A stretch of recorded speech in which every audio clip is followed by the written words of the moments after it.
I love coffee, I love tea, I love the Java Jive and it loves me. You know, there's no better way to stimulate the economy than to help the homeowner reduce their energy bills and put local artisans to work, craftsmen to work. You get no better bang for the buck in this kind of program. I think it's an enormous program because it benefits so many sectors of the community, and that's why I was so attracted to this program. And certainly I tip my hat to both Supervisors Malone and yourself. I think it's a great thing to move forward, and we would like to.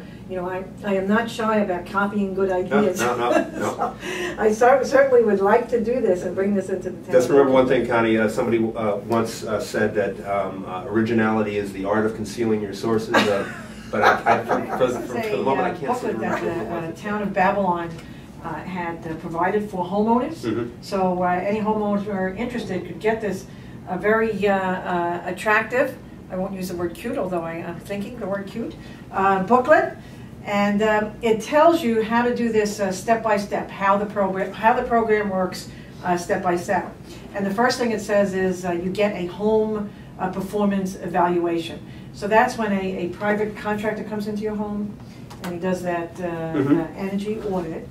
And he assesses all of the where the energy is leaking in the home. Okay.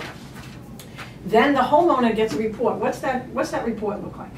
It's approximately 12 to 14 pages, and it evaluates each energy sector of your house, from the boiler to the walls to the attic. Okay. And it shows where the where most of your heat or cooling where your heat loss in the summer. Is. Exactly. Okay. Yeah. All right. Good.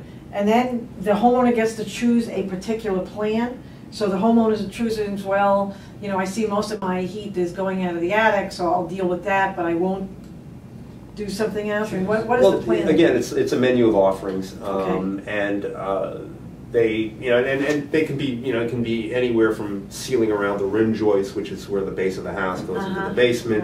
Right.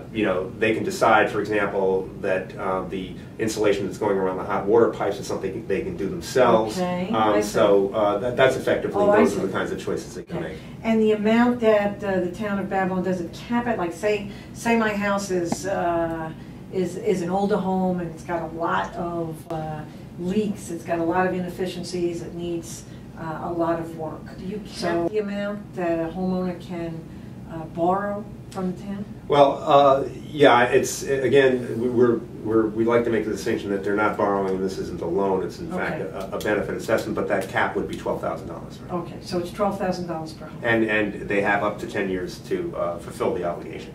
Okay, so you just answered number 5. So the homeowner pays back within a 10-year period. Or less. Or less. And they can always prepay if they're so inclined. But again, they're getting this at 3%, which is not a rate that most people can avail themselves of. And since it's not a loan, they don't have to take out a line of credit, which is really key in this. So they don't have to, like right now it's very difficult for people to get credit. So they actually don't have to apply to a bank and then get approved for a loan. Right. The homeowner sells his home before that 10-year period is over. Great question, Connie.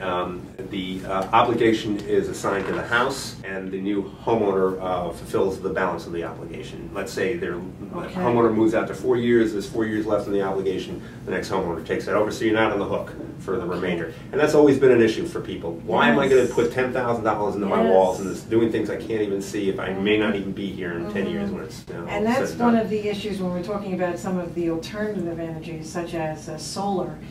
It does have a very, very long payback period.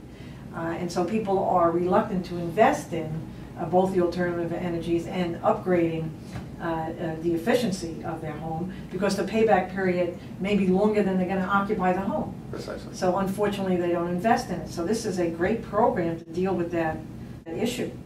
All right. Can we sign you on as a spokesperson? Absolutely. Okay, good. Although my husband, by the way, is a carpenter, so he looks at the efficiencies of the home very seriously. I want the audience to understand, how does the Green Homes program benefit the environment? I think we've made it very clear how it benefits the homeowner, how it benefits our economy with green jobs. How does it benefit the environment?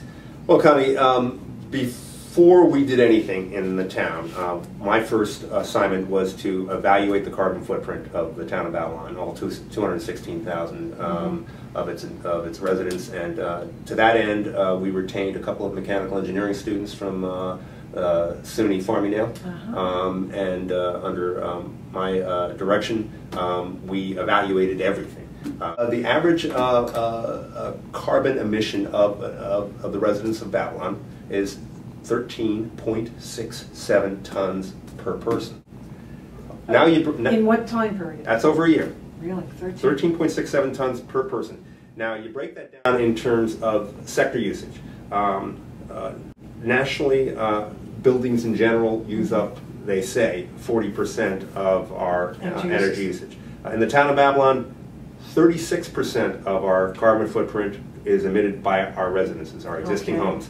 Another 26% comes from our commercial and industrial buildings. So for us, there was no larger opportunity than the existing buildings. Even transportation? Not even close. Not even close. Even with the big SUVs everybody drives. Really? Yep. It was far and away the existing building sector. Then we took the average house and we figured out that each house actually spews 25 pounds of charcoal briquettes out into the air every day. Imagine. Wow. Seeing those little lumps of charcoal going up in the air, 25 pounds, 2 bags. That it is that much of an impact on the environment. I had always thought that transportation was the biggest sector, biggest contributor to our carbon footprint and to the greenhouse gases.